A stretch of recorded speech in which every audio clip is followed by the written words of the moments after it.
आम्ही म्हणजे तुम्ही आम्ही सारे जना पोट आहे तोंड आहे जीव आहे सोस आहे चमचमीत गाड्याचा ते आम्ही सारे खवय्ये आम्ही सारे खवय्ये सारे खवय्ये आम्ही सारे खवय्ये एकमेका शिकवित नवे काही बनवावे किती किती चोचले ते जिभेचे हे पुरवावे छान छान देशी विदेशी पदार्थ जाणून घ्यावे चुकता चुकता करता करता खावे अन खिलवावे आम्ही सारे खवय्ये आम्ही सारे खवय्ये सारे खवय्ये आम्ही सारे खवय्ये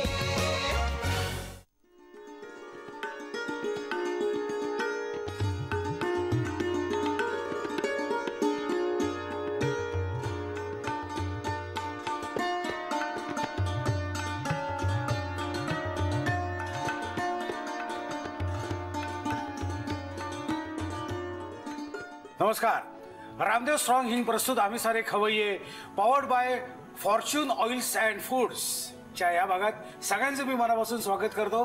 मी जरी जोर जोरात बोलत असलो तरी मी खूप दमलोय। का दमलोय माहितीये का? मी प्रॅक्टिस चालली आहे। आता नवरात्र आलं ना, आजपासून नवरात्र सुरू होते। दांड्या बिंड्या खेळायला मला अतिशय आवडतं। मी इतकी वर्ष दांड्या खेळतोय पण गेली काही वर्ष मला बाहेर उभं राहायला लागते। कारण झाले काय म्हणजे कसं आहे, मला गाता तसं थोडं थोडं गाता येतं पण रिदमची जी बोंब आहे ना, म्हणजे रिदमचं माहिती आहे सहीच आहे पण त्याच्यावर पाय पडायला पाहिजे, त्याच्यावर हात फिरायला पाहिजे, दांडिया फिरायला पाहिजे। तसं काही गेल्या काही वर्षात घडत नाहीये। म्हणजे दांडीवर दांडी आपटायला पाहिजे, हातावर टाळी म्हणजे हातावर हात आपटायला पाहिजे, तसं होत नाहीये।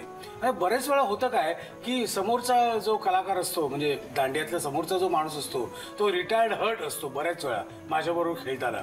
त्यामुळे मी हळूहळू मला सगळ्या ग्रुपमधून बाहेर काढला। पण यावर्षी ठरवलं, मैंने ठान लिया है किसी भी हालत में मैं खेलूंगा आज।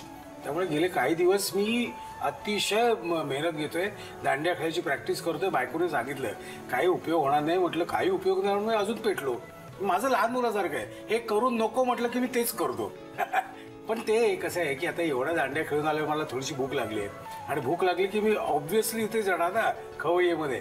तर आज सुद्धा इथे आलेलो आहे आणि काही गृहिणी इथे आलेले आहेत, त्यांचं काय म्हणणं आहे आणि त्या काय काय करतात हे आपण बघायचं आहे। आधी आपण त्यांचं स्वागत करूया। नमस्कार। नमस्कार। खवय्येमध्ये तुमचं सगळ्यांचं अतिशय मनापासून स्वागत। पहिले मला माहिती सांगा, हा कुठला ग्रुप आहे, काय ग्रुपचं नाव काय? मैत्री पौरोहित्य मंडळ डोंबिवली। हा, आणि किती जण किती ग्रुपमध्ये तुमच्या या ग्रुपमध्ये आतापर्यंत या वर्गातनं जवळजवळ 700-800 महिला शिकून बाहेर पडल्या आहेत। बरं, काय काय करता तुम्ही मला सांगा? म्हणजे पौरोहित्य तर आहेच, त्याच्या अंडर तुम्ही कसं शिकवता, काय करता? आपण जसं वर्गामध्ये शाळेमध्ये जसं आपण शिकतो ना तसं आम्ही शाळाच एक घेतलेली आहे। बेंचवर आमचे सगळे विद्यार्थी बहुतेक सगळे ज्येष्ठ नागरिक आहेत, काही शाळेचे विद्यार्थी पण आहेत, त्याच्यामध्ये महिलांचा सहभाग आहे, पण आता त्याच्यावर आम्हाला पुरुषांचा पण सहभाग मिळतोय। आणि सुरुवात आम्ही साधारण पुराणोक्त पूजांपासून करतो। पुराणोक्त पूजा, माथर्व शीर्ष, श्री सूक्त, महिम्न, विष्णू सहस्रनाम असे सगळे सूक्त घेतो। आणि ती पूजा घेताना मात्र ती आम्ही एकदम व्यवस्थित घेतो कारण तो बेस आहे। बरोबर, तो झाला तर तुम्हाला सगळ्या दुनियाभरच्या सगळ्या पूजा करता येतात। एक आपली देवता माहिती असली की आपल्याला वेगवेगळे डबे त्याला जोडता येतात। करेक्ट। आपण आधी आता ओळख करून घ्या, आपलं नाव काय? मी सौ निशा भावे। निशाजी। मी सौ गौरी खुंटे। बरं, सौ विद्या दांडेकर। ओके। माधुरी भागवत। बरं, वृंदा दांडेकर। ओके। तुमच्या आता हा तुमच्या 5 जणांचं इथे आलेलं आहे, पण तुमची काही जी संस्था आहे त्या संस्थेवर एकंदरीत मंडळी किती आहे? नाही, एकच आहे हे। म्हणजे विश्व हिंदू परिषदेचं मी गेले 22 वर्ष झाले काम करते। तर विश्व हिंदू परिषदेचे जे वेगवेगळे आयाम आहेत त्या आयामातला पौरोहित्य हा एक आयाम आहे। ब्रँच आपण म्हणायला ब्रँच म्हणायला हरकत नाही। ब्रँच म्हणजे विश्व हिंदू परिषदेच्या बॅनर खाली आम्ही हा वर्ग चालवतो। गेले 17 वर्ष झाले आमचा हा वर्ग चालू आहे। बरं, फक्त डोंबिवलीत काय अजून शाखा आहेत? नाही, फक्त सध्या तरी डोंबिवलीतच आहे। गेली 17 वर्ष डोंबिवलीत चालू आहे। म्हणजे 17 वर्षापूर्वी आम्ही शिकायला सुरुवात केली, 5-6 वर्षानंतर आम्ही शिकून तयार झालो आणि मग आता आम्हीच इतरांना शिकवतो। पण तुम्ही प्रत्यक्ष घरी जाता म्हणजे? हो, व्यवस्थित आम्ही लग्नापर्यंत सगळं करतो। उपनयन संस्कार, विवाह संस्कार सगळं, म्हणजे शांती वगैरे सगळं पौरोहित्य आम्ही करतो। फक्त अंत्यविधी करण्याचे आम्ही अजून धाडस केलेलं नाही. धाडस म्हणते मी, पण तर्पण वगैरे सुद्धा आम्हाला आमच्या गुरुजींनी शिकवलेलं आहे. ते फक्त आम्ही घरातच प्रयोग करतो. त्यांचे असे आम्हाला सक्त ताकीद आहे की ते तुम्ही बाहेर जाऊन करू नका. बरं, आता तुमच्याकडे शिकवतो कोण? शिकवता आम्ही आता सध्या मी शिकवते, या भावे मॅडम शिकवतात, दांडेकर मॅडम शिकवतात. आणखी पण आमच्या महिला आहेत शिकवणाऱ्या. आणखी आमच्या 2 बॅचेस आहेत. एक प्राथमिक स्वरूपाची आहे आणि एक त्याच्यावरची आहे. आता हे सगळे जे मंत्र आहेत किंवा सगळ्या ज्या या गोष्टी आहेत, या सगळ्या गोष्टीतले मुख्य कोण? मॉनिटर आपण म्हणतो ना. आता तुम्ही अथर्वशीर्ष आहे किंवा अजून सूक्त आहे, तर ह्या सगळ्यातलं महत्वाची गोष्ट कुठली आहे? आणि म्हणजे आता तसं म्हणलं तर प्रत्येक स्तोत्र त्या जागी महत्वाचंच आहे असं. तुम्ही अथर्वशीर्ष म्हटलं की त्याच्यामध्ये सगळी गणपतीचं आलं. श्री सुक्त म्हटलं की त्याच्यात सगळी देवीची स्तुती आली. रुद्र म्हटलं की त्याच्यामध्ये शंकराचा, म्हणजे प्रत्येक देवाचं त्या सुक्तामध्ये त्या देवतेचे महत्व आहेच. त्या वारी आणि ते आणखी महत्व आहे. ठीक आहे, आता आपल्याला अजून गप्पा मारायच्याच आहेत. या विषयातल्या खूप गप्पा मारायच्या आहेत. पण मला परत दांड्या खेळायला जायचं, कारण रिहर्सल आहे माझी, दांड्यांची रिहर्सल आहे.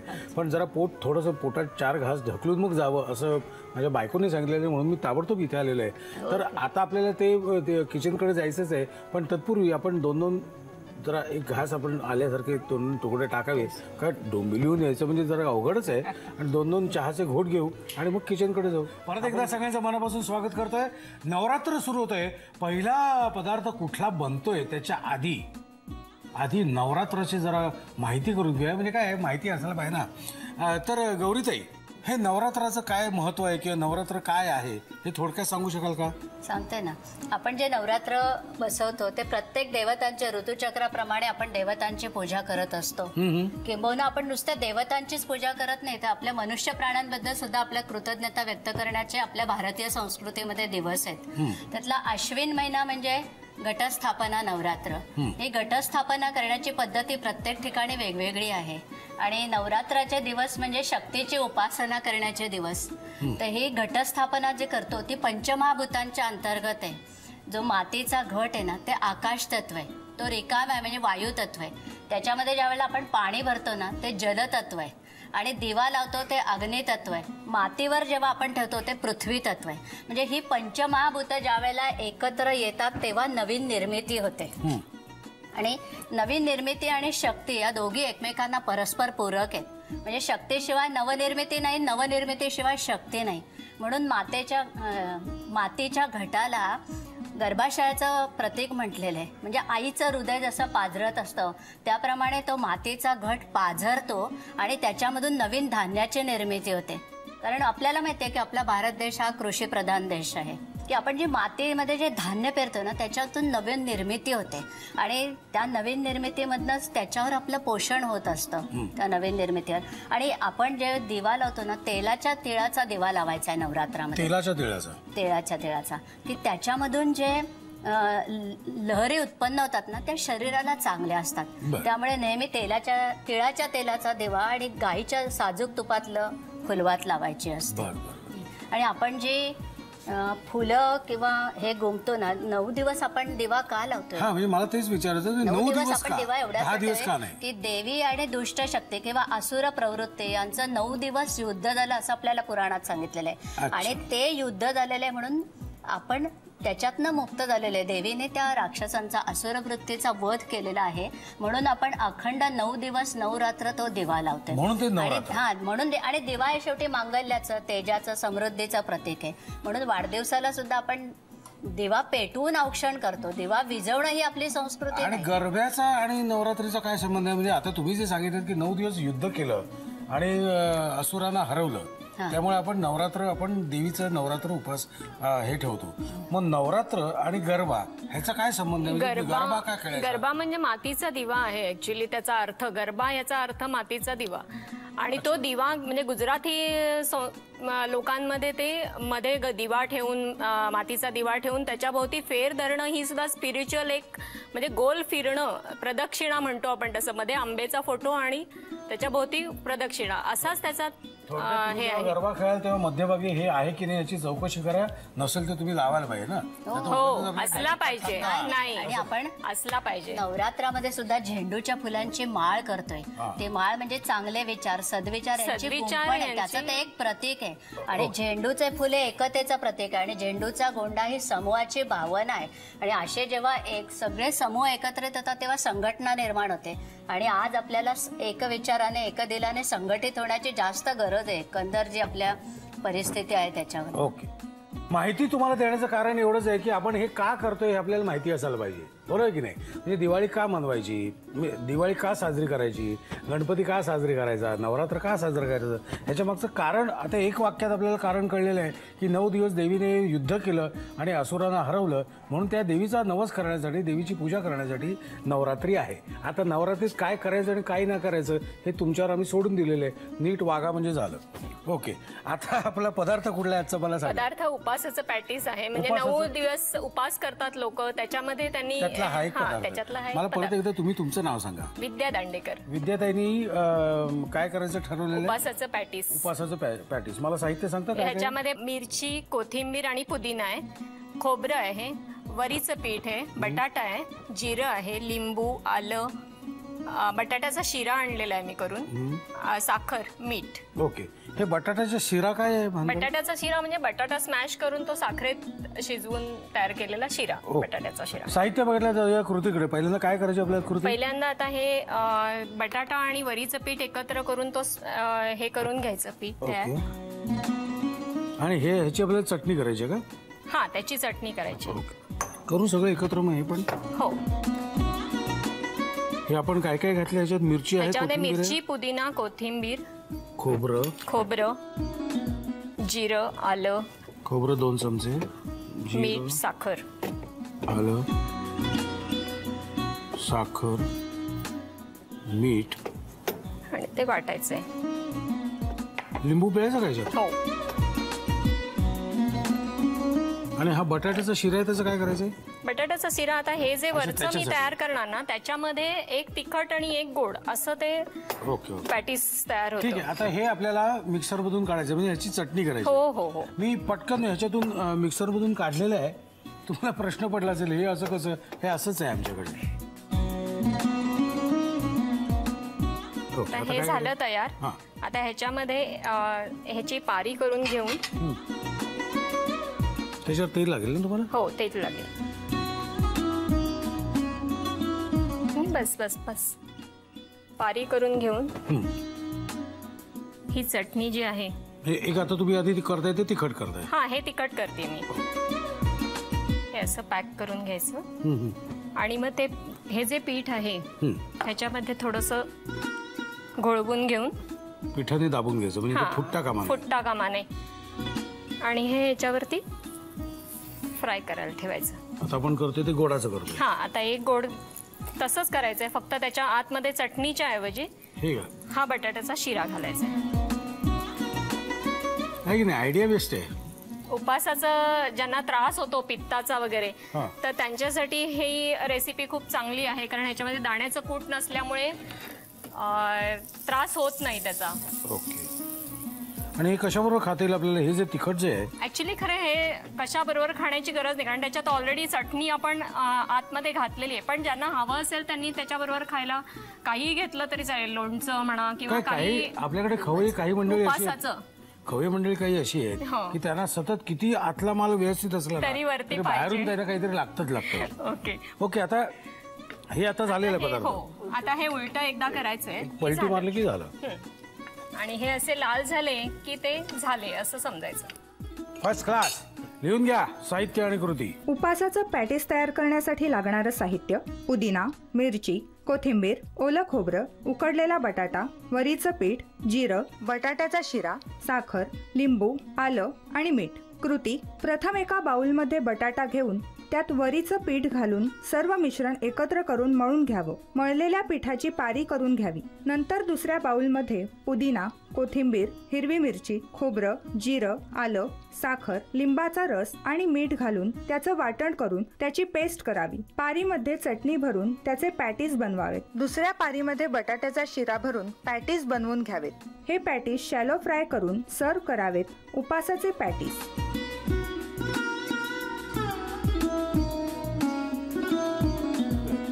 तेल तापलेलं आहे, चटणी तयार झालेली आहे.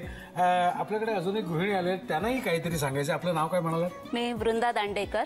वृंदा दांडेकर, तुम्हाला श्री सुक्ताचं काहीतरी महत्व सांगायचं आहे, बरोबर आहे? आणि ते आजच्याच दिवशी सांगायलाच पाहिजे, म्हणूनच तुम्हाला इथे आमंत्रित केलेलं आहे. काय आहे त्याचं महत्व मला? श्री सुक्तामध्ये श्री म्हणजे लक्ष्मी, सुक्त म्हणजे स्तोत्र. श्री सुक्तामध्ये लक्ष्मीचं महत्व सांगितलेलं आहे किंवा लक्ष्मीची उपासना सांगितलेली आहे. श्री सुक्ताच्या पठणाने पारमार्थिक आणि प्रापंचिक शुद्धता होते. श्री सुक्ताचं जर रोज नित्य पठण केलं आपण तर वातावरणात सकारात्मक बदल होतो. म्हणून श्री सुक्ताचं रोज पठण करावं. बरं, असं महत्व आहे श्री सुक्ताचं. ओके, साहित्य तर मगाशीच आपण बघितलेलं आहे. आता प्रत्यक्ष कामाला सुरुवात करूया, म्हणजे आपण खाण्यापर्यंत पोहोचू. काय करायचं मला सांगा. हा जो मैदा आहे तो 2 वाट्या घ्यायचा. तो चाळणीने चाळून घ्यायचा. त्याच्यात थोडंसं चवीनुसार मीठ घालून ते आधी मिसळून घ्यायचं आणि त्याच्यात तेल इतकं पुरेसं घालायचं की तो मिक्स केल्यानंतर त्याचा असा मुटका पडला पाहिजे, जसा गुळाच्या पोळीसाठी पडतो. इथपर्यंत जास्ती तेल त्याला लागतं. ओके, आता काय करायचं मला सांगा. आता हे आपण वाटून घ्यायचं. त्याला गरज पडली तर पाण्याचा हात लावायचा.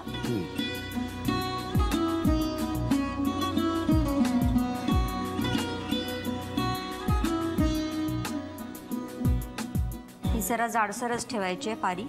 त्याच्यात अगदी थोडीच जरा बेताची चटणी घालायची, नाही तर ती फुटायची शक्यता असते.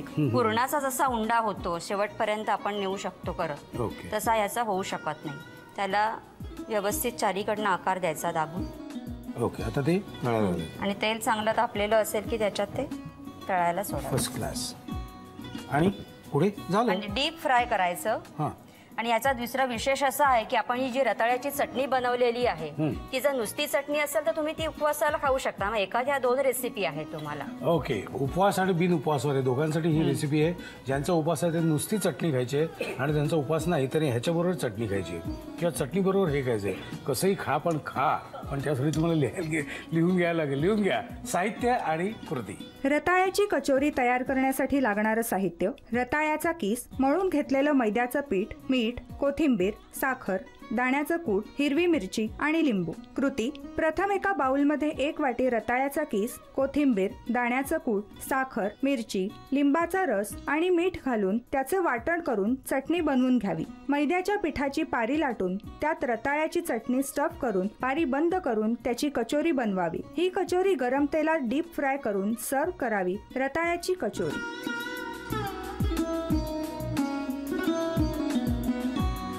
माधुरीताई आणि विद्याताईंनी दोन्ही पदार्थ तयार केले आहेत. मी खाऊन बघणार आहे, पण त्यापूर्वी आपण आमच्यातर्फे एक छोटीशी प्रेमाची भेट आहे.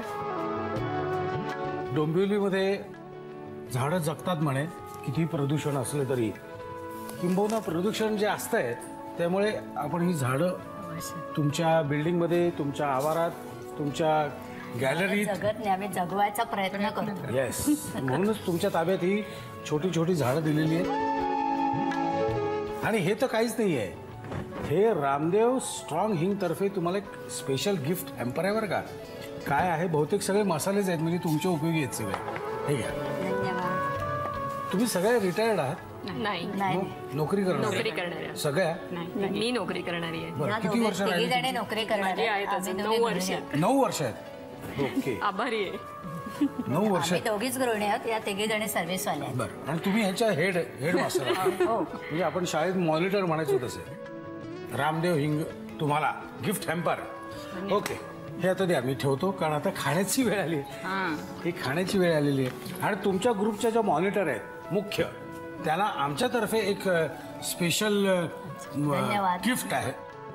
ओके, आता हे पदार्थ आपण खाऊन बघूया. ओके, या या. मला भूक लागली म्हणून मी आधीच सुरू केलं. मी जरी मेहमान असलो, मेहमान म्हणण्यापेक्षा यजमान. वा, नवरात्र सण ना म्हणजे उत्साहाचा सण आहे. मला बरेच असं वाटतं ना की त्या सणाचं ते वय असतं, तो उत्साह असतो. म्हणजे दिवाळी म्हटलं ना की नवीन लग्न झालेल्या मुलगीचं जसं असतं ना आनंद, तसं ते वय आहे दिवाळी म्हणजे. आणि नवरात्र म्हणजे जस्ट तारुण्यात पदार्पण केलेली जी मंडळी आहे त्यांचं ते वय आहे. तुम्ही बघा ना, नवरात्र दांडिया बिंडिया खेळताना सगळे सारखेच दिसतात. म्हणजे 60 वर्षाच्या म्हातारे सुद्धा एकदम असा टंकटका खेळत असतो. थोडक्यात काय, त्या वयाप्रमाणे त्या वेळी वागायचं असतं. नवरात्र हा उत्सव असा आहे की त्या उत्सवामध्ये सगळेजण आपापलं वय विसरतात, आहे की नाही. पण म्हणूनच खाण्यापिण्यावर मर्यादा नसते बरं का. खाणंपिणं व्यवस्थित पाहिजे नवरात्रात, कारण आपण खूप खेळतो ना रात्री. त्यामुळे मला तुम्हाला सांगायचं आहे, असे वेगवेगळे पदार्थ करून बघा. नुसते करून बघा ना, इथे या, करा आणि आम्हालाही खायला घाला आणि इतर प्रेक्षकांनी खायला घाला. चला, आता निघायची वेळ झालेली आहे. आपण पुन्हा भेटायचेच. नवा जोश, नवा उत्साह आणि नवीन रेसिपीज घेऊन पुढच्या भागात आपण पुन्हा भेटायचंच आहे, ह्याच वेळी ह्याच दिवशी. तोपर्यंत मस्त खा आणि स्वस्त खा. नव्या नव्या चवी ढवी विचल्या ह्या तुम्हासाठी. हवे पंगत किस्से तुम्हाला आवडावे, खाणाऱ्याने खात रहावे.